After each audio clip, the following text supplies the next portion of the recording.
Welcome back everyone to Forever Afraid of the Dark. Sorry that it's been so long since the last episode, but I'm ready to get back into it. This time we're going to be taking a look at episode number 2 of Season 2, The Tale of the Midnight Madness. And it features something you might just recognize if you're a big horror fan. We open up with the Midnight Society as usual. Kiki and David are in a rush to get this meeting over with because they have tickets for a horror movie triple feature at the local theater. Frank has the perfect story. This marks Frank's first story for Season 2 and his second story overall for the series so far.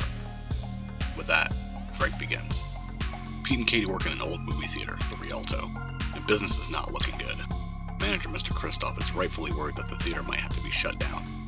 Katie is aware of the impending doom as well, and she's already applied for a job at the new multiplex in town.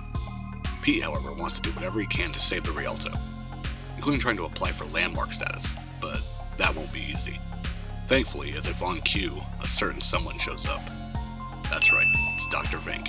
Vink, with a v. And he's gonna save this theater. Or so he says.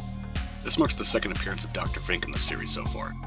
You see, Dr. Vink was a filmmaker, and he guarantees that the Rialto plays his vampire film, their luck will turn around, and the theater will be successful again. Mr. Kristoff is of course skeptical, but when Dr. Vink gives him a deal that is really no risk, Kristoff figures why not and takes the deal. Just like that, Dr. Vink is gone. He puts the film in the projection room but forgets about it, and the Rialto doesn't play Vink's movie right away. That is until Mr. Kristoff gets word that the owners of the theater are going to shut it down in just 2 weeks. I just got the word. We close in 2 weeks.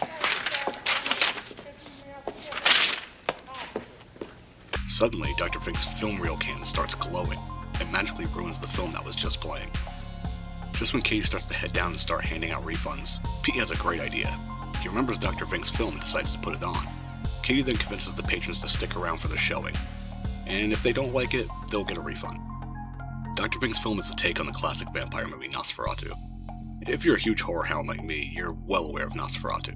It's been made several times, most notably the classic from 1922 by F.W. Murnau, the 1979 version by Werner Herzog, and most recently in 2024 by Robert Eggers. Let me know your favorite version in the comments below. Luckily for the staff at the Rialto, Nosferatu is a smash hit. But this is no ordinary film, as we see the reel can glow again. With how popular the film has become, the owners of the Rialto decide not to sell, and even had a second midnight showing on Saturdays. Now that the film has done exactly what Dr. Vink said, he returns expecting Mr. Kristoff to follow through with his end of the deal. Dr. Vink wants one night a week to show his other films. Kristoff explains that he can't do that now that the theater is successful, and they're showing bigger movies during the week. Dr. Vink isn't pleased to say the least, but reassures them that this isn't over, and exits in classic over-the-top Dr. Vink fashion. This story is far, far from over. In fact, it's only just beginning. One night, Pete sits down to see what makes Dr. Vink's movie so powerful, and he's about to find out.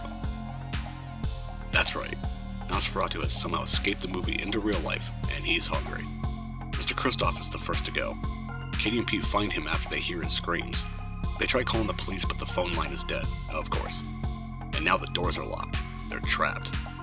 Then suddenly they come face to face with Nosferatu. They take off and end up in the projection room, where Pete comes to the conclusion that this is Dr. Vink's revenge, and he has an idea to stop it. Okay, I got an idea. Throw up the last reel and project it. Why? What are you gonna do? Probably something stupid, but I gotta try. Yeah, when it's ready.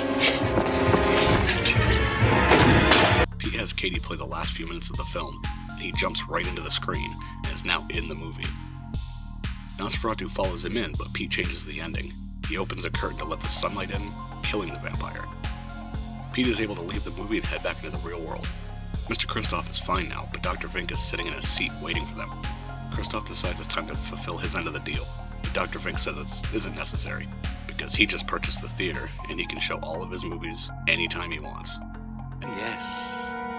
Now I can show my films every night. And believe me, I've got many, many more that are far better than this one. And that's the end. The Tale of the Midnight Madness is a classic episode and one of my favorites. It's always good when Dr. Vink shows up, and I love the setting of the old movie theater. So with that, I have to give The Tale of the Midnight Menace 5 Klaus Kinskis out of 5. Next up is episode 3 of season 2, The Tale of Locker 22. So until then, stay afraid.